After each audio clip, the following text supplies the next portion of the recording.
for the best in Sooner football recruiting news? Then it's time to get locked in with Parker Thune and Grayson Singleton. You better lock it up. No, you lock it up. You lock it up. Lock it up. Whether you're a recruiting doomer or sunshine pumper, text the guys on the First Liberty Bank text line at 405-651-3439. And call your shot on the Riverwind Casino jackpot line at 405-329-9000. Do it! Just do it! Now, with Locked In, here's Parker Thune and Grayson Singleton. Last show till the weekend, folks. Buckle in and get through this Friday with you. What do you got on the docket tonight, Grayson Singleton? I'll be here producing The Rush up until 6 o'clock. By the way, what's going on, everybody? What's up, homie? Get a workout in. And then I'm going to watch some Broncos preseason football. Oh, very nice. The Broncos are on NFL Network tonight, so I'm going to try to get back from the gym in time for that. Bo Nix coming back, so I'm going to try to at least catch his drive or two that he plays or whatever. But yeah, might take a trip up to Stillwater tomorrow to go see a couple homies. So all's good, man. Very nice. You don't have any occupational responsibilities tonight, then? You No. get to have an actual Friday night. I do get to have an actual Friday night. I'll probably grind Madden a little bit. So, yeah. If you're into that sort of thing, I guess. Yeah. Got to get I'm started going on to the Ultimate Bigsby Team. tonight. Who are you going to Heading see up in to Bixby? Bigsby, America. Well, Bigsby's a popular spot right now for Oklahoma targets. The Sooner staff loves them. The Bigsby Spartans obviously got to commit there. And 5-star offensive lineman Caden Penny in the 2027 cycle. And they're already chasing a couple of cats in the 28 class that we've talked about on this show. Gavin Wilson on the offensive line, Connor Arendt at tight end. So it's funny, for as talented as Bigsby has been as a football program in recent years, Grayson, Caden Penny is going to be the first Bigsby Spartan ever to sign to play scholarship football at the illustrious University of Oklahoma. You know, in a way that's surprising, but if you look at the composition of their teams, it's not all that surprising, right? Like, Bixby is one of those teams that has had an excellent team collection of dudes. And they've had Power 4 dudes. They have, But on occasion. Caden Penny is the best one. I mean, it's far and away that he's the best one that's come through there. Even guys like a Blake Hogg shooter, which I don't even know where he ended up. Houston. He went to Houston. Okay, he did. He was a fun player, man. He was. Awesome name, too. Blake Hogg shooter? Come on now. I mean, honestly, you would have thought he would have gone to Arkansas with that kind of a name. But you got that. You had Trey McLaughlin, who ended up, I think, at West Virginia. But they had Power 4 guys, but they've never had one that would command the attention of as much of the SEC as Caden Penny has. So, in a way, it does make sense. But when you look at the reign of terror that Bixby currently is on right now, you'd be like, man, how have not more of these guys gone to Oklahoma? But that is just a well-oiled machine, an excellently coached squad, and a dude in Lauren Montgomery that gets the best and sometimes even more out of all his players collectively. On the First Liberty Bank text line, which, by the way, if you want to get a word in on the show, please do so via the text line. 405-651-3439 is how you send us a text. The First Liberty Bank text line is how you get a hold of us. Dorsey Jones GMC in El Reno. They sponsor the show every single day. If you're in the market for a new vehicle, head out to El Reno. Check out Dorsey Jones. GMC offers some of the most reliable trucks and SUVs on the road today, and you're going to like dealing with the folks at Dorsey Jones. Passionate, experienced people that care about the buying process and the experience for you as a customer. So, thanks to Dorsey Jones, and as we get rolling, a listener in the 913 says, Grayson, do you have an Oklahoma State dynasty in college football 27? And if so, do you ever schedule OU and bring Bedlam back? You know, it's funny because I still need to play my bowl game before we advance. Yeah, you do. In our dynasty league. I might get on that tonight. But if I have control over the scheduling, you damn straight I'm gonna schedule Bedlam. What are you talking about? We deported Texas Tech to the Pac-12 in our locked-in dynasty. Oh, that's league. right. That is where you moved them. Yeah. Unfortunately, it gave them a super easy path to the college football playoff. But we did exchange Texas Tech for Texas State. Texas State got the call up. Texas Tech, those sleazeballs, they got deported to the Pac-12. Can't have your cake and eat it too, huh? TK Sooner says Bigsby now is like Tulsa Union in the early 2000s, a bunch of really good players all the way around. It doesn't have the OU type guy. And, man, some of Bigsby's best teams, Grayson, have been built around guys that were just, Division II FCS level football players, but they'd have 7 or 8 of them, and they'd all be really formidable high school players. And with Bigsby, man, everything's choreographed. Everything is incredibly polished and fundamentally sound. They're just a very well-coached operation. It's the reason why Laurent Montgomery feels like it's a matter of when, not if, he's going to get the call up to the collegiate level. I'll bet you he's already had interest in it and might have just turned it down. I know he has. That would be my bet. I would wager a healthy amount on that. Can we collectively agree to stop calling them Bigsby? Why? I'm not going to lie. It's pretty damn annoying. We're in Oklahoma, Grayson. People say Bigsby down here. There is a big, bold X. Not only is the X there, in their logo that is written out, in their written out logo, the X is in another color. You're not wrong. Look, I'm from the state of Nebraska. When I moved down here, and when I started covering high school football and recruiting across the state, I would always call it Bixby. It is Bixby. Bixby.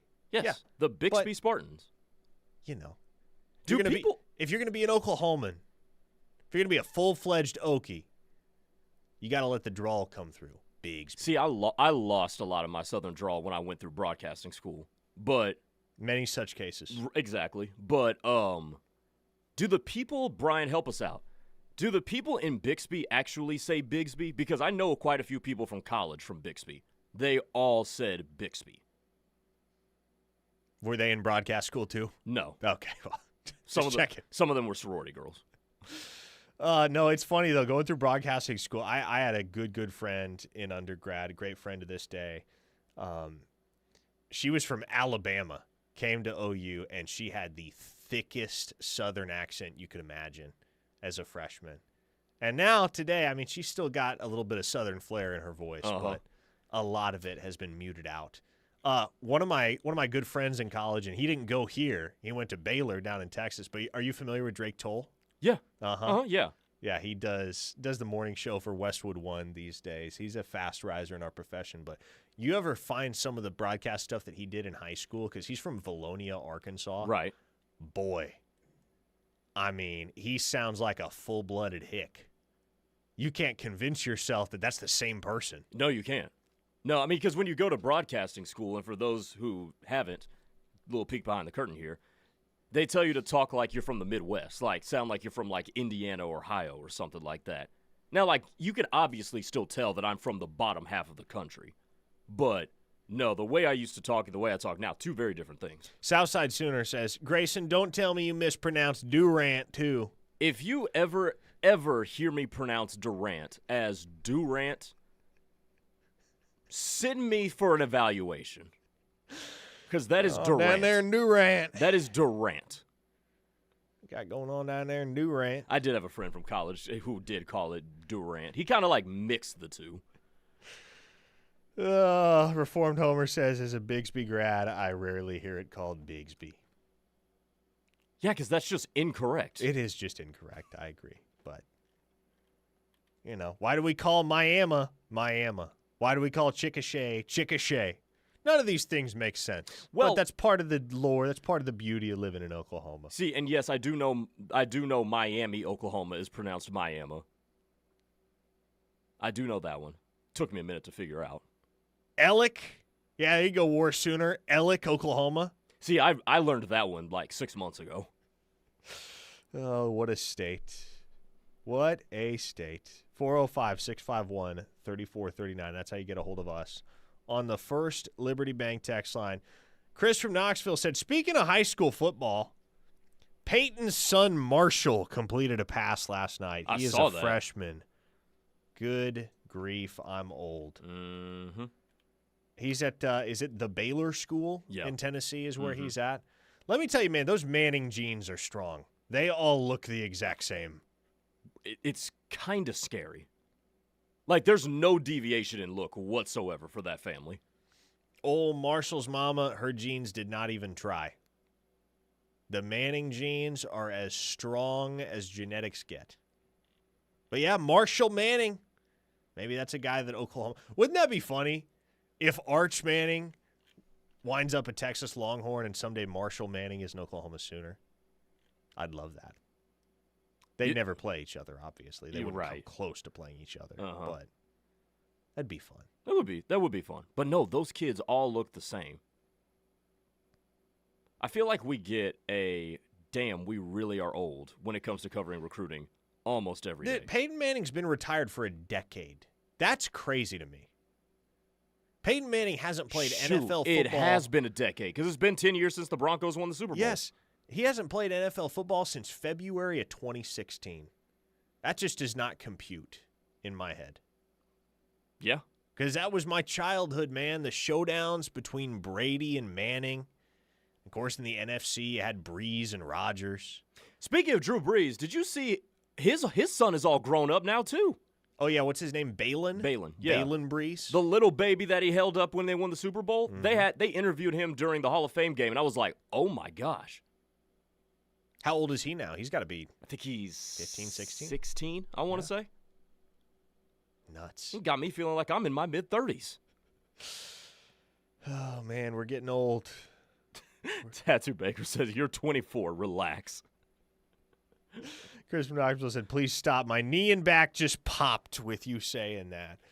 Speaking of NFL legacies, Grayson Singleton, I was out at Carl Albert's fall preview scrimmage last night, and I think this is a good place to start with our show today.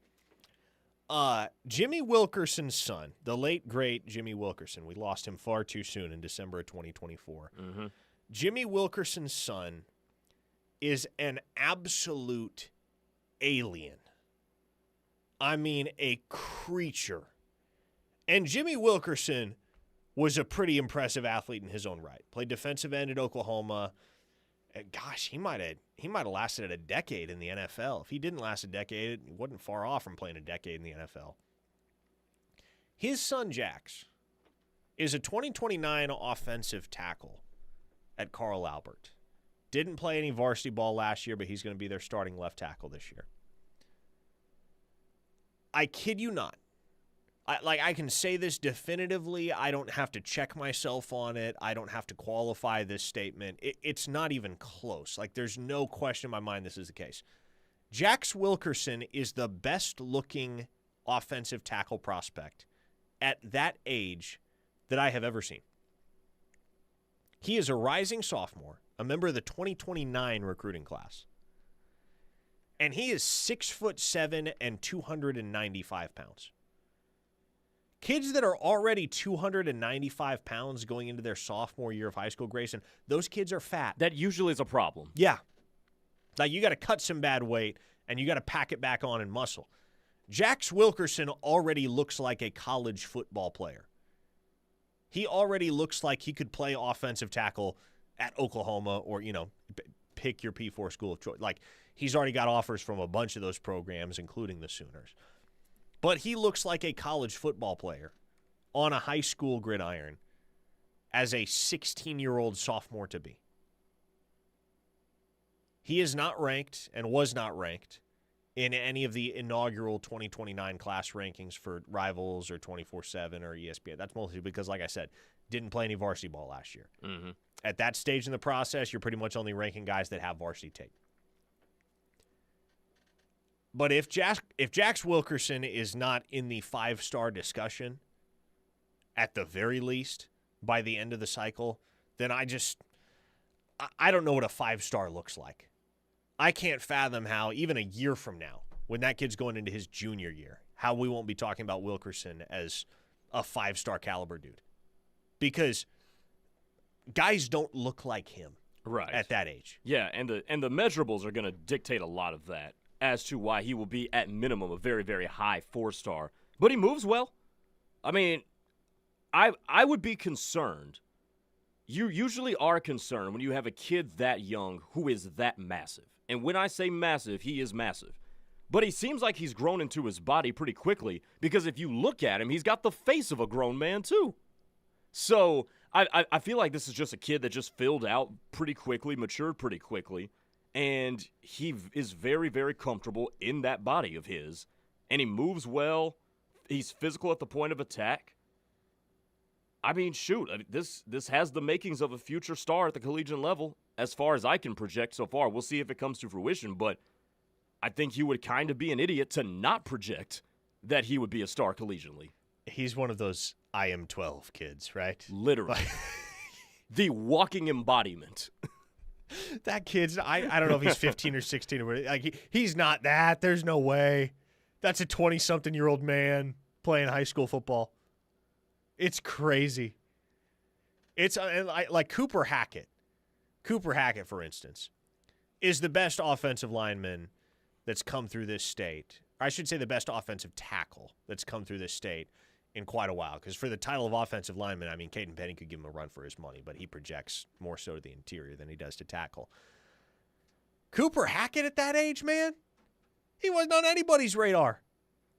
He didn't pop his first P4 offer until midway through his sophomore year, at which point he was 250 pounds, if that. Jax Wilkerson is one of those guys that I have no trouble stamping, even this early. When you're talking about dudes that are 3 years out from signing to play college football, generally speaking, you're adopting a pretty healthy dose of the wait-and-see approach. We want to see how they develop, want to see how they evolve, want to see how they improve. I don't see any world in which Jax Wilkerson isn't the number one prospect in the state of Oklahoma. Barring injury, barring something catastrophic in that regard, like he will be the number one prospect in the state of Oklahoma for the 2029 cycle. And there are several other talented players that are already on college radars in the 29 class, and they may be highly ranked as well. We talked about a guy like Jamin Reed yesterday. Wilkerson's got a teammate at Carl Albert that we'll talk about here in a little bit. But because he is such a premium prospect at such a premium position, yeah, give me that guy all day. Like, if you had to make me bet money on who's the number one prospect within state lines in the 29 cycle, I am betting it all on Jax Wilkerson. Sure. There is no hedging. You know, and the other thing I have to ask, too, is, man, how much money is that dude going to command right out of high school? Especially if he matches the size with the talent output and the production on tape. And think about how much the market has inflated for offensive tackles just in the last 3 years. And will continue to inflate. Correct. Because that ain't going down. No, it is not. I mean, you might have like let's just put it conservatively at like a $4 million offensive tackle. Like, he might be a $4 million dude right out of high school. He may be. Like, I don't think that's hyperbolic to say. We'll see if that market ever really plateaus. It's tough to imagine in this economy. But he's going to make himself a lot of money at the collegiate level. And if everything goes according to plan, again, mostly from a health standpoint for Jax Wilkerson, that kid is going to play a long time in the National Football League. Should. A long, long time. 405-651-3439. That is the First Liberty Bank text line. Hit us up. Chime in. That is the First Liberty Bank text line. This is Locked In. You want to holler at us? Go right ahead. We'll hit more of your texts on the other side. And we'll talk about another 2029 prospect that's right there at Carl Albert with Jax Wilkerson that is poised to be another big, big name within state lines on the trail over the next few years. Keep it right here on the Ref, the home of Sooner fans. We'll be back. Locked In is brought to you every day by Dorsey Jones GMC in El Reno. Dorsey Jones GMC is family-owned and operated with a knowledgeable, low-pressure sales staff here to help you through the buying process and half-price oil changes on Saturdays. Visit dorsey-jonesgmc.com for more information. Two neighbors, same street, same hailstorm. Your neighbor got a new roof, but your claim was denied. How is that even possible? Because not all insurance companies play fair. Some follow the rules, others follow secret internal strategies to deny your claim. The insurance companies have internal storm plans, but they aren't plans to fully compensate you. Instead, it's just a secret strategy to reduce or deny your claim. If your neighbor's roof got approved and yours didn't, it's time to fight back. Call McIntyre Law today at 405-777-7000. Summer days may be coming to an end, but the action is still heating up here at Riverwind Casino. Join us to celebrate our 20th birthday and win stacks of cash. Game with your wild card to enter our Luxury on the Line giveaway. You can win a share of $275,000 in cash and prizes. And don't miss the grand prize drawing August 29th for $20,000 in a new Lexus. Football season is almost here, Oklahoma. Gear up for game day at Balfour of Norman, your home for the newest Sooner gear. We've got the latest in Nike and Jordan on-field styles, fresh 47 brand hats, and new arrivals hitting the shelves every single day leading up to kickoff. Looking for that perfect clear stadium bag? We've got plenty of options for game day, plus gear for the whole family, even the littlest Sooners and four-legged fans. Shop online at crimsonproud.com or visit us on Campus Corner, Balfour of Norman, where you'll find everything Sooner. Hey, Ref Army, Darinoka here. Can you feel it? OU football's right around the corner. The lights at Owen Field. The pride of Oklahoma. Boomer Sooner echoing through the stadium. It's almost time. And if you need tickets for OU football, the Red River rivalry in Dallas, Thunder basketball, or the biggest concerts coming to Oklahoma, call my guy Fletch. Mike Fletcher at Totally Tickets. They're locally owned by a proud Sooner, so support local and visit TotallyTickets.com.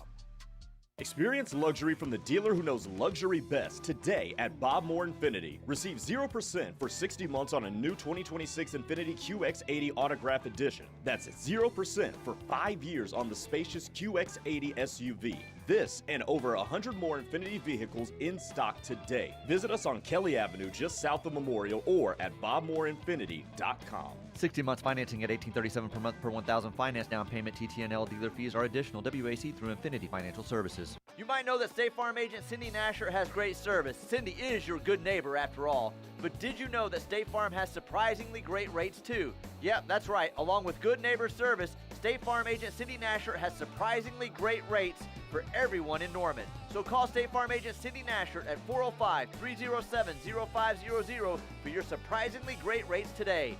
Like a good neighbor, State Farm is there. Individual premiums will vary by customer. All applicants subject to State Farm underwriting requirements. Whether you're celebrating a special occasion, desire a great postgame, or after-work dining experience, the Ranch Steakhouse is the winning choice. At Ranch Steakhouse, we're grilling up the best USDA prime steaks in Oklahoma. Juicy, flavorful, and cooked to perfection. Pair that with an unbeatable atmosphere, a killer drink selection, and a wine list of over 400 personally curated bottles. Whether you're toasting the game or winding down after a big day, Ranch Steakhouse is where champions eat. Hi, I'm Ashton and I'm with the nonprofit Fostering Futures. Every day, children are removed from their homes due to abuse and neglect. In these critical moments, we step in to support these vulnerable kids. We work alongside child welfare workers to meet the essential needs of safety, stability, and healthy connections, as well as providing enrichment opportunities. But we can't do this important work without your support. Consider donating at fosteringfuturesok.org. Together, we can offer children a brighter future.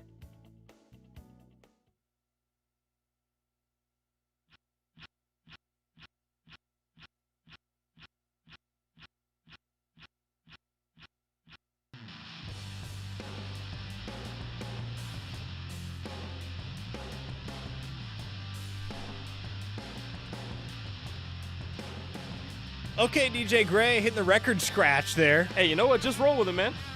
Just roll. We're not going to tell people that the computer just completely glitched, or maybe it didn't. Maybe I just know some editing tools that nobody else knows. First Liberty Bank text line available to all of you at 405-651-3439. Frisco Sooner said, Jimmy Wilkerson, man, that is a blast from the past. Sometimes I feel like he kind of gets the short end of the stick when we all talk about greats in the Bob Stoops era. That dude was an incredible player for the Sooners, not to mention what a class act. R.I.P. Jimmy Wilkerson. Chris from Knoxville added, okay, time to start sending donations for the 2029 recruiting class. Let me get you even more stoked for the 2029 class right now, because this is a judgment that I am comfortable making. Again, it is not often that you hear me speak in such superlative terms about guys that are rising sophomores in high school. But Carl Albert has a couple of special players up there. One of them is Jax Wilkerson. The other, Grayson, is a kid that Oklahoma's offered at tight end in Wyatt Cordray. 6'4", 215 pounds already as a rising sophomore. Just looks great. I mean, looks like what you want a prep linebacker to look like as a senior. Already looks like that as a sophomore. Just well put together, incredibly aggressive football player. seeks contact on the defensive side of the ball, is completely unafraid to initiate it when he is carrying the ball on the offensive side. I don't think his future is at tight end, though, which is why I'm interested to see how Oklahoma plays their hand moving forward, because he camped with Jason Witten over the summer, picked up the offer from the Sooners. That kid, though, having watched him last night at Carl Albert scrimmage, I think he is the best linebacker prospect at that age that I have seen in this state since I started covering recruiting. And I thought the world of Case Alexander as a prospect, and I got the chance to see him that early on. Another guy I really, really liked that signed to go play P4 ball at Kansas State and is now at BYU is Jake Clifton, who played his high school ball at Owasso. The state of Oklahoma has produced some solid linebackers. Marcus James was obviously a good one. Trinae Washington at one time before he started concentrating on the offensive side of the ball was another great one from Carl Albert. But Wyatt Cordray, man, this dude has got it. And I think what sold me on him was just watching the way that he hunts the football and arrives with some real furor. He's trying to take somebody's head off. Yeah. It's not a player comp, not a straight-up player comp. I want to emphasize that. Watching him play linebacker is like watching Danny Stutzman play linebacker, in the sense that, wherever the play's going, he's making a beeline for the football, and if he gets there before somebody else brings the ball carrier down, he's going to smack him like a rattlesnake, as Brent Venables would say. Yeah, I'll do you one even better on the Danny Stutzman comparison. One of the things that always stood out to me about Danny was that he always was in the right place. And that's what I get on Cordray's film, is that there's not a whole lot of wasted steps or wasted movement. He's just always in the right spot and gets there efficiently as well. So I will second everything you just said there. Another thing that stood out to me on his film is that he can play off-ball linebacker and he lines up at outside linebacker on the line of scrimmage as well. We talk about this all the time, positional versatility, especially in a defense like Brent Venables. Now, this dude is a linebacker. He is a linebacker. I don't see a whole lot of cheetah potential here. But what if you want to get cute, or maybe not cute, but get a little bit more creative and have him go rush the passer on the edge? Situationally? Bingo. Situational personnel deployment. He's used to it. So I kind of like the idea. That's what sold me with him at linebackers, that you could do a little bit more with this guy than just if he's just a traditional by-trade off-ball linebacker and nothing else. I am all in on Wyatt Cordray as a prospect, and fortunately, so is Oklahoma. What's interesting is, we talked about Jax Wilkerson already. The country knows about Jax Wilkerson. The Ohio States and Notre Dames and Miamis of the world, they're all aware of Jax Wilkerson. Coast to coast, he is a known commodity on the recruiting trail. The rest of the country really hasn't figured out about Wyatt Cordray yet. Oklahoma is one of only 2 scholarship offers that he has. The other one is Arizona State. Arizona State beat the Sooners by about a week to offering Cordray. So the Sun Devils jumped in the boat first. The Sooners were the second scholarship offer for him. Nobody else has come around yet. I think this is a guy that's going to pick up steam in a hurry once that midseason sophomore tape hits, because it's going to be impressive. It's going to be a fun watch. Right now, between Wilkerson and Cordray, who most likely, we're a ways away. This might even be a time, just by timing-wise, a pretty dumb question, but who's more likely to end up with Oklahoma if you had to pick? I feel like you'd have to say Wilkerson just because of the legacy factor. Sure. And he has grown up watching and admiring Oklahoma. And when we're talking about a left tackle prospect who's going to have insane money thrown at him, you don't want to get too far out over your skis, pumping up Oklahoma as the certain destination for a guy like that. But the Sooners are going to have a seat at the table all the way till the end. Oh, yeah. For Jax Wilkerson, if for no other reason than for his father's sake. Mm-hmm. But also being right down the road, and with Bill Bedenbaugh being who he is. Yeah, the Sooners are going to maintain a strong presence in both the recruitments of him and Cordray. But if you told me to pick one that it was more likely Oklahoma wound up with, I'd have to say Wilkerson. Do you think Oklahoma would do what Tommy is calling freaking stupid and potentially pay him $4 million right out of high school? Oh, man.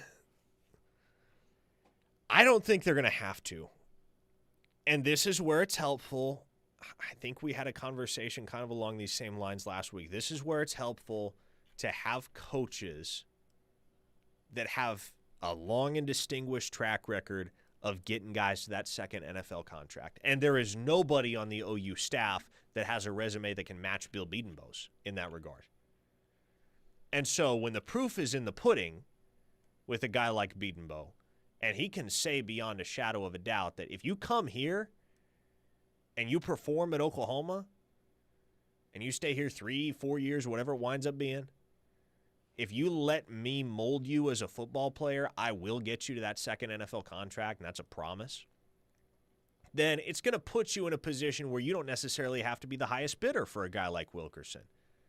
Now, the tough part is when you get a school like Miami in the mix. And I'm going to use Miami as the example here because I think it's the best one. Alex Mirabal, their offensive line coach, is a very small, frail man. But he is an outstanding developer of offensive line talent. And when you have a guy like that. But look no further than their head coach, too. Mario Cristobal, he's an offensive line guy. He's an offensive lineman. So when you have a guy like that, and he has a track record and he has a resume that's at least comparable to Bill Bedenbaugh's, and you're also one of those rare few schools that can come to the table and be the highest bidder and put far more money on the table than whatever the competition might be offering to a guy like Wilkerson. That's what you have to worry about. So it's a school like Miami that if they chose to get seriously involved with Jax Wilkerson, that would concern me a little bit if I was an Oklahoma fan. How did Alex Mirabal think, you know what? Like, how did he look at himself in the mirror and think, I'm going to make a career coaching offensive line? And to his credit, he has done a bang-up job. He has, man. The world takes all sorts. If you pass that guy on the street, you would not think somebody built like Al Eschbach would be one of the greatest offensive line coaches at the collegiate level today. But that's what Alex Mirabal is. Mm-hmm. He has made it work somehow, some way. Does a dang good job. Yeah. A listener in the state of Kansas says, legacy don't mean much. We have lost a lot of legacy players over the past couple years.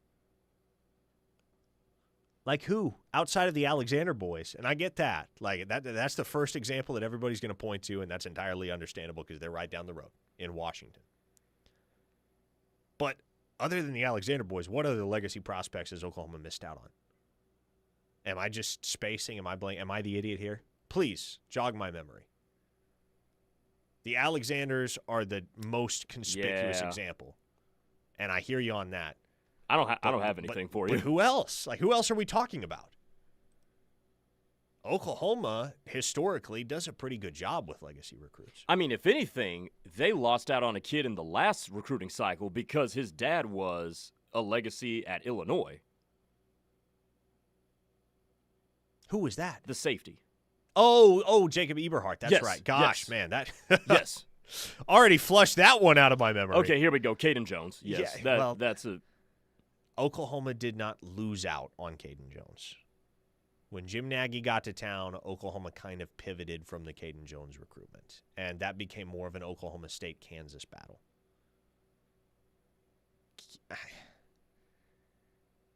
There was a lot going on behind the scenes in that recruitment leading up to his initial commitment to Oklahoma State and then flipped to Kansas and then flipped back to Oklahoma State. But Oklahoma had kind of backed out of the picture by the time Caden Jones made the decision to go to Oklahoma State. I mean, you guys really think a kid like that who grew up going to Oklahoma games, grew up a Sooner fan, you think he's just committing to Oklahoma State just because?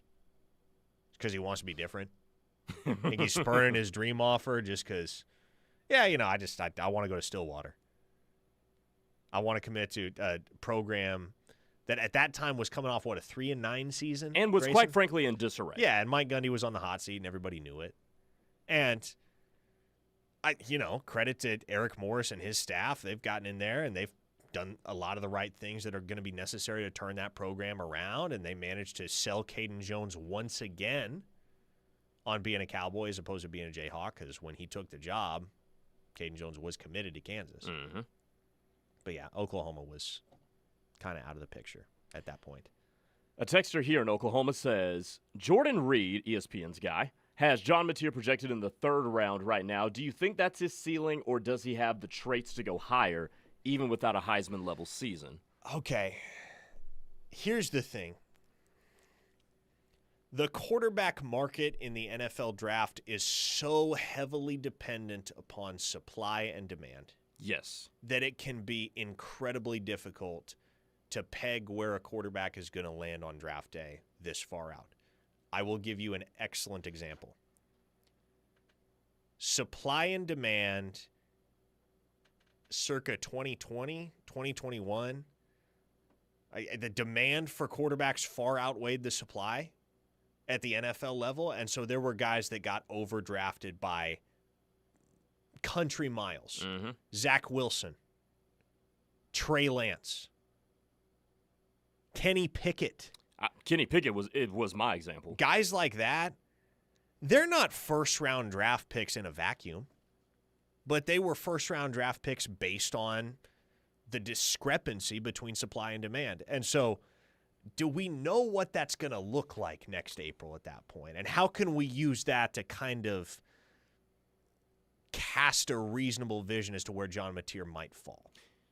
I think in a vacuum, and I think Jordan Reed knows exactly what you just alluded to. I think in a vacuum, John Mateer strikes me as a 3rd-round quarterback right now, as a ceiling, 3rd, 4th-round quarterback, no higher. But if we get into a world like that 2018 draft, when the Baltimore Ravens traded back into the 1st round and drafted Lamar Jackson, if we get into a world where there's 5, 6 quarterbacks taken in the 1st round, John Mateer could make his way into the 2nd round. I think so. But if you just ask me in a vacuum, with what I know about John Mateer, I would say 3rd round is about his ceiling. And I think that's entirely fair. I think at this point, based on what we've seen on tape and what we haven't seen from Mateer, yeah, all things equal, he's probably a 4th or 5th round projection to me. Sure. Subject to change depending on what we see on tape in 2026. But ultimately, his value and his draft stock is going to be most significantly dictated by what the demand looks like versus what the supply looks like. And also what he does this season, too. Yes. Yeah. No question. But I mean, like, he has to play good football. Right. But like to this point, you say 4th, 5th round. I can agree with that. 3rd, I think, is a ceiling. To this point, he hasn't done anything that would say, oh, that's an NFL starter. No doubt. Which would warrant about 3rd to 5th round. And he's also not the type of physical outlier like a Josh Allen. Exactly. Where he just, it's not there on the resume collegiately, but you just have to bank on the traits. Exactly. Yeah. I mean, he's 6'1", 225 pounds. Mm-hmm. He runs well. Mm-hmm. He's a tough kid. Yeah. Got some arm talent. No doubt about it. We got to see more before we're having the 1st, 2nd round conversation with John Mateer. Josh Allen was so big and had a rocket arm. You remember how many deficiencies everybody overlooked from Josh Allen? Yes, and there were a lot of them. There were there was more than Patrick Mahomes. I mean, he was bad. Outright bad at some points at Wyoming. Yes. I mean, he was a mechanical mess. The Buffalo Bills took the chance. They took the gamble, and it has paid off and then some. Mm-hmm. Paid off for him, too. 405-651-3439. That is the First Liberty Bank text line. We have one more segment to go here on Locked In. It's your last chance to touch base with us before the weekend. Got questions, got comments, got concerns? Let us know. We'll hit them next. This is The Ref, the home of Sooner fans. A true Sooner fan wouldn't be caught dead without the KREF app. Join the Army. Get the app. Tell your friends. This is The Ref, where diehard Sooner fans listen. Hey, everybody. Mike Steely here, your favorite regional radio star, inviting you to join us every day, noon to 2 here on The Ref with Parker Thune and myself. We'll be talking all things Sooner football, of course. I'll talk about the attention-seeking clowns as well. There's also no better way to take us with you everywhere than by downloading the KREF app, presented by Warren Cat on your Apple or Android device. We're talking about a great app here, folks. It's so easy, even this old man can do it. That's the KREF app, presented by Warren Cat, proud sponsor of Sooner Athletics.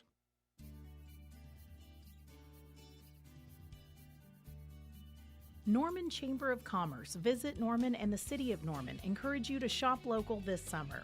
Enjoy Lay Visage Spa and Wellness, where self-care meets sophistication. Experience facials, massage, and signature wellness therapy. From salt to sauna, serving Norman with 35 years of excellence.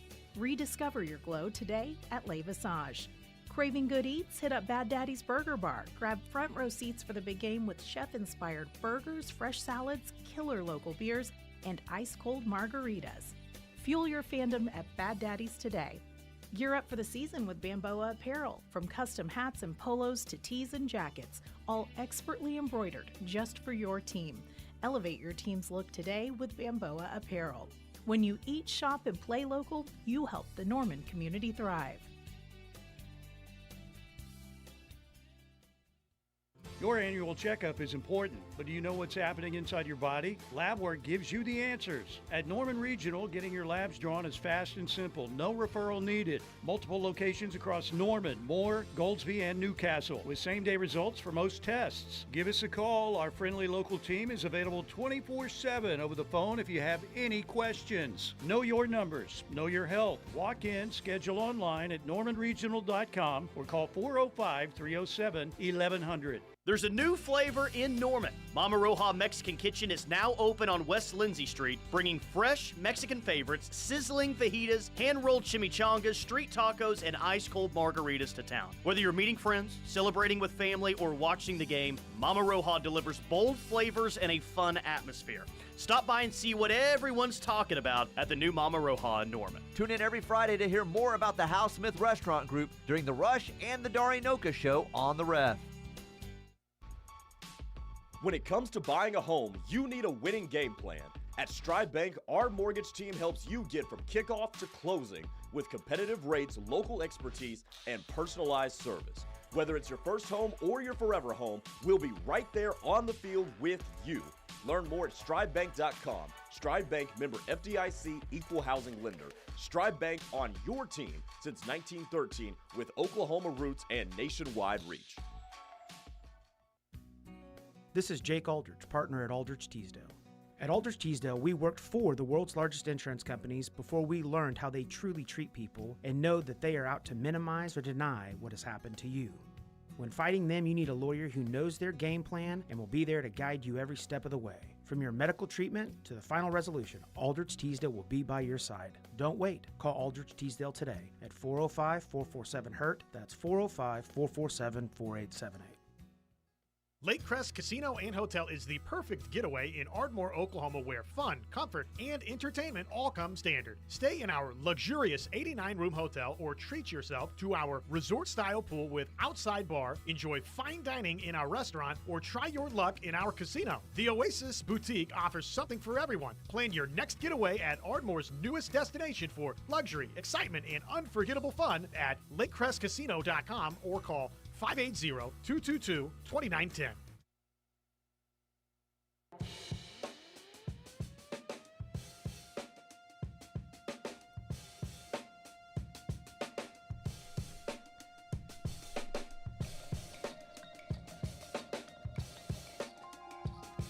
Oh boy, we're having galaxy brain conversations on the text line about John Mateer's NFL prospects. TK Sooner asks, is there a place for Mateer as a Taysom Hill type of slash guy? Backup quarterback, but can play H-back. We're not having that conversation. I was about to say. Like, that is reserved for guys that really struggle to throw the football. John Mateer has more arm talent than Taysom Hill or even a guy like Tim Tebow ever had. As a Broncos fan, don't get me started with Tim Tebow, man. That was a fun year. 2011, Tebow Mania. No, that was fun. The one play was fun.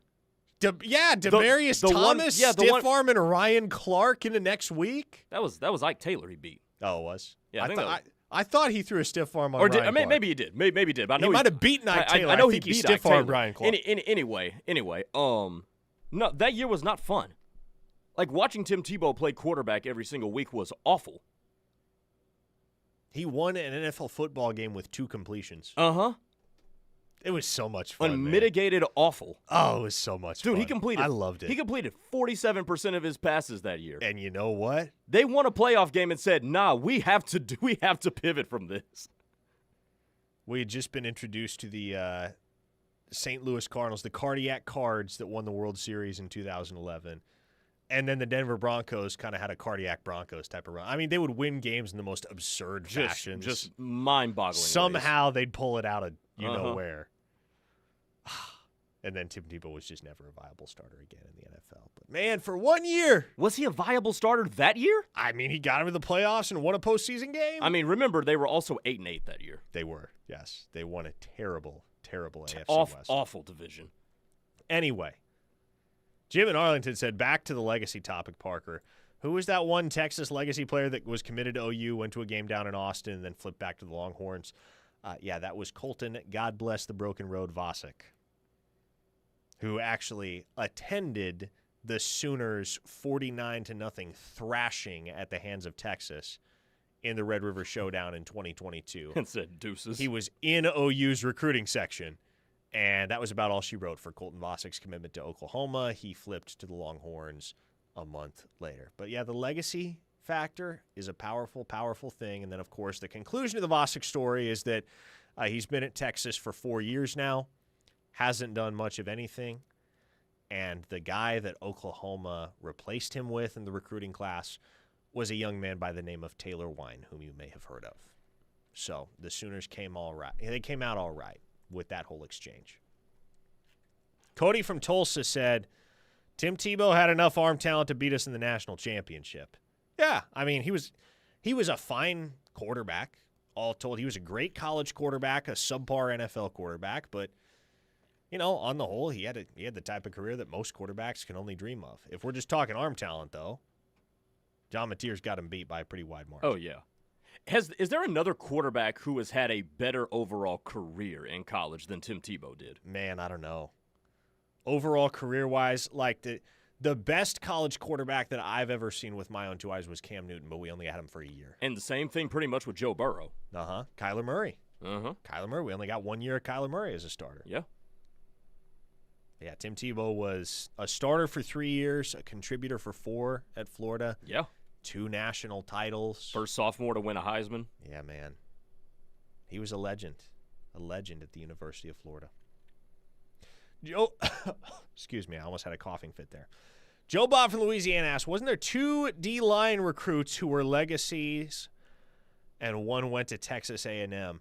There was LT Overton a few years back, but he went to Texas A&M because the Aggies threw him an enormous bag. That was the year they were bagging everyone. They threw him enough of a bag they got him to reclassify. And, you know, things turned out okay for him. Not at Texas A&M, but he wound up going to Alabama and having a solid career there. But, yeah, Oklahoma lost out on that legacy because Texas A&M was determined to win those battles that cycle. And they won that one with LT Overton. Frisco Sooner, like, Gabriel Brownlow-Dindy? Gabriel Brownlow-Dindy wasn't a legacy. That was a guy that Oklahoma had committed for a time. He was not an OU legacy. His dad was a pastor. He was a PK just like you and me, Grayson. Oh, really? Yeah. I couldn't even tell you where Gabriel Brownlow-Dindy's at these days. He's still at South Carolina. He transferred there after washing out at Texas A&M. Just had an injury-plagued college career. Could not get healthy to save his life. But he was a wildly impressive prospect. That's for darn sure. Blake from Wasso asked, wait, wasn't Colton Vasek the one with the illegal block in the back last year that wasn't called that resulted in a punt return touchdown by Texas? Yes, one of the 3 illegal blocks in the back that was not called on that play. I need to go back and watch that. There were 3 of them. I remember the Vasek one. I don't remember the other 2. Yeah, it was bad. But, you know, ultimately, did it really matter? Was Oklahoma going to score a touchdown to tie that football game anyway? Probably not. It did suck, though. Mm-hmm. Oklahoma Johnny says, I'm with Grayson. As a Broncos fan, I hated seeing Tebow constantly skipping the ball off the carpet yards in front of the receiver. Dude completed 1 pass. That was notable. Ugh, dude. I cannot stress how infuriating watching Tim Tebow that year was. As a 10-year-old watching Tim Tebow that year, I cannot stress how infuriating that was. Yeah, man.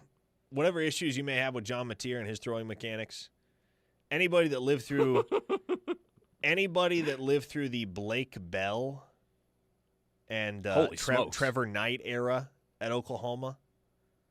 Those guys weren't terrible, but they weren't great throwers of the football. It's a far cry from those days. DJ Specs on the text line asked, who was the kid you went to his commitment ceremony and he flipped to Texas A&M that day, PT? I did not go to the commitment ceremony, thankfully, but that was DJ Hicks. DJ Hicks was supposed to commit to Oklahoma, committed to A&M instead. Everybody that was at his commitment ceremony, like it was all the OU media contingent. It was only OU reporters there. There were no Texas A&M reporters there. None of the Texas A&M reporters expected that he was going to be committing to Texas A&M that day, so they didn't even bother making the trip. I mean, that was done in OU's favor. And then, boom, Texas A&M. But that was par for the course at the time with the way A&M was throwing money around. They think DJ Hicks is going to be pretty good this year. DJ Hicks, man, DJ Hicks is probably overall the most impressive high school defensive lineman I've ever seen. Like, watching that guy at the Under Armour All-American game in Orlando alongside some other high-level defensive line prospects, 5-star and high 4-star type dudes, and just seeing the sheer chasm that existed between everybody else and DJ Hicks, I mean, it was eye-opening. He would hit these bags, and I mean, he could generate 5 times more force, it felt like, than anybody else. Like, you'd see these guys go through the drills, and they were impressive. And then you'd, like, even if you weren't looking, you could tell when DJ Hicks was rolling through because you could hear it. You'd hear the bags all the way across on the other end of the complex. Boom, boom. He was an incredibly powerful dude at that age. I have to imagine that's still the case for him right now at A&M. I've kind of been waiting on the DJ Hicks breakout because that feels pretty inevitable. But you know what, though? You know, he had 3 sacks last year. Okay, great, fine. He hasn't lived up to the 5-star billing. But what if he's on the PJ trajectory? Hey, he's got 2 more years now, right? He does. Yeah, he has this year and 2027. He's got 2 more years to make it count. What if he's just one of those 5 stars that it just takes a little bit? And by the way, we've had several texts from folks chiming in on the mechanics of John Mateer's arm action and the video that OU football posted to social media yesterday where he's doing the jump throw to Mackenzie Allen in the end zone. And it's a bad comp. I'm not trying to say John Mateer is Patrick Mahomes or anything, but you don't want to coach Patrick Mahomes out of Patrick Mahomes. Like, doing unconventional, wonky stuff is part of what makes him who he is and part of what has made him such a successful quarterback at the NFL level. With John Mateer, there are some things that Ben Arbuckle and John Kuzieski have made a concerted effort to coach out of his game. But you don't want to coach all of that freewheeling nature out of who he is. Absolutely. You want to leave the crux of his own self-made football identity intact. Especially with his size, too. Like, there's not a whole lot of just traditional guys who are below 6'3". Playing the quarterback position. When you look at a Kyler, when you look at a Baker, even to a lesser degree a Russell Wilson as well, like those guys who are a little bit shorter in stature, they have to have that freewheeling gene about them to be successful. If you can just temper it to where we don't look at him and say, what in the world are you doing? Or where are you throwing the football? Then we're all good. But I agree. Like, you can't just say be a traditional quarterback. That will not work. Yeah. You don't want to muzzle a stallion. John Mateer's a stallion. No, you don't want to do that. And there's a time and a place to make those spicy kinds of throws, the likes of which you saw on that social media video yesterday. And contextually, I thought it was a fine play by John Mateer. I mean, it really shows you where we're at in our thirst for football to return again when we're breaking down uber slow-mo clips of John Mateer throwing the football on the run, rolling to his left. But I mean, it ain't just us either. I mean, everybody's been hyper-analyzing the Cam Coleman catches that we've seen on social media, too. Oh, no doubt. People are desperate, man. People are desperate for real football on their television screens again.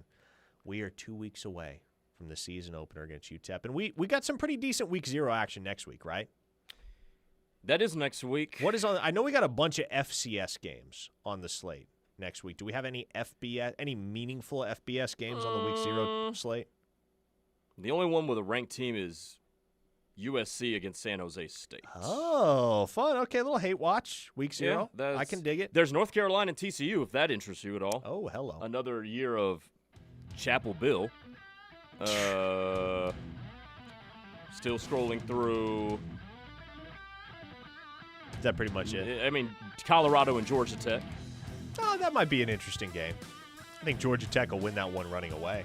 Nope, that's not week 0. That's week 1. Never mind. No, okay. So all we got next week is Chapel Bill versus TCU. And yeah, pretty much. And USC and San Jose State. I'll enjoy some FCS football next week. Hope you guys will as well. And we hope you'll be back with us on Monday when we run it back here on Locked In. Enjoy your weekend. The Rush is next here on The Ref.